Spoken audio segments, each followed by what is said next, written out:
Las Air Jordan 11 son para mí las zapatillas más importantes de la historia del básquet, y es por eso que hoy vamos a contarles todo el desarrollo de la creación de este modelo. Luego de su retiro, en octubre de 1993, muchos empezaron a preguntar, especialmente Nike, qué iba a pasar con las Air Jordan. Algunos pensaron que la línea debería concluir con las Air Jordan 10, que estaban por estrenarse a fines de 1994, pero Tinker Hatfield, su diseñador, aún creía que debería continuar incluso si Michael no estaba jugando en la NBA.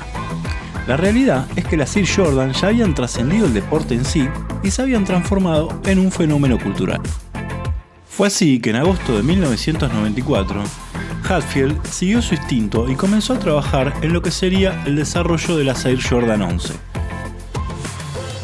Él quería que fueran una de las zapatillas de básquet más innovadoras de la historia y lo logró, porque el modelo terminó con muchas innovaciones.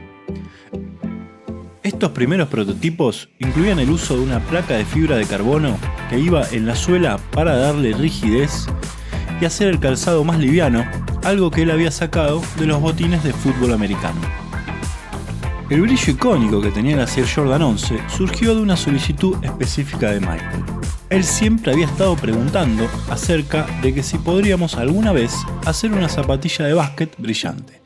Y Tinker Hatfield encontró la respuesta en unas zapatillas de béisbol Nike japonesas hechas a medida.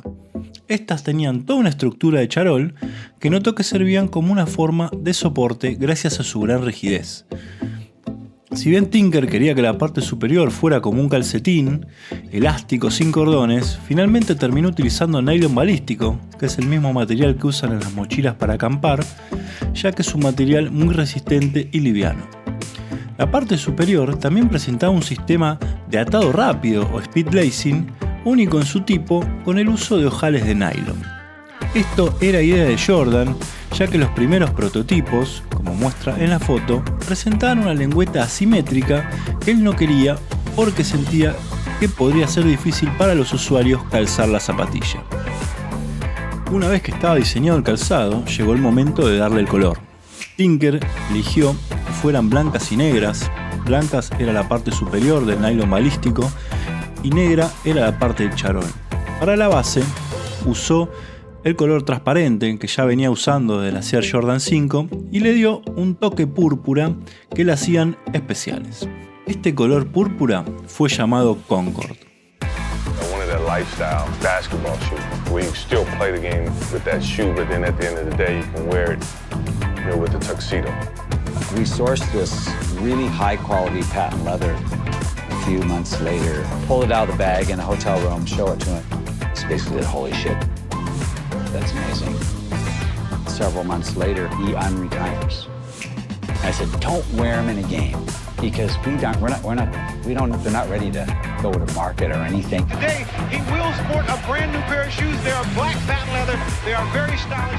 I just about fell out of my chair. I'm like, oh God, geez. He thought one way, I thought another, and lo and behold, I won. Las Concord fueron finalmente lanzadas a la venta en noviembre de 1995, justo con el comienzo de la temporada 95-96. Fue una locura, ya que la gente las esperaba después de haberlas visto en mayo por primera vez.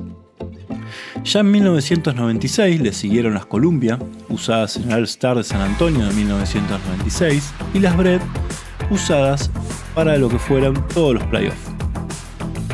En la mitad de esos playoffs también vería en acción una versión Low llamada Air Jordan 11 Low International Edition o 11,5, como decían los bocetos que había hecho Tinker Hatfield.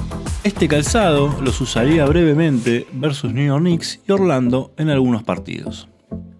Las llamadas Space Jam no saldrían a la venta ni en 1995 ni en 1996, sino que verían la luz recién en el año 2000.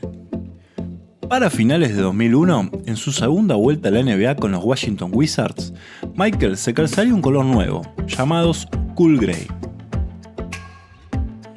A lo largo de estos últimos 28 años, hemos visto infinidad de combinaciones de colores, distintos materiales, ediciones especiales y mucho más.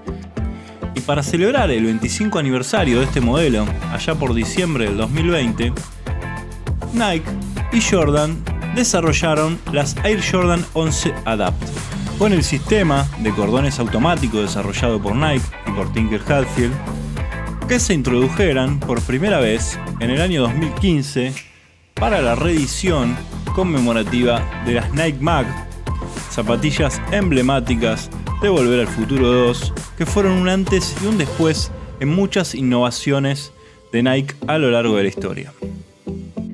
Bueno amigos, espero que lo hayan disfrutado como lo disfruté yo. Estas zapatillas me traen muchos recuerdos. Tenía 13 años cuando las vi por primera vez, en mayo de 1995, y por eso creí que era bueno hacer un capítulo aparte para contarles la historia de una manera más detallada. Nos vemos la próxima. Espero sus comentarios, sus sugerencias para que podamos seguir mejorando. Saludos.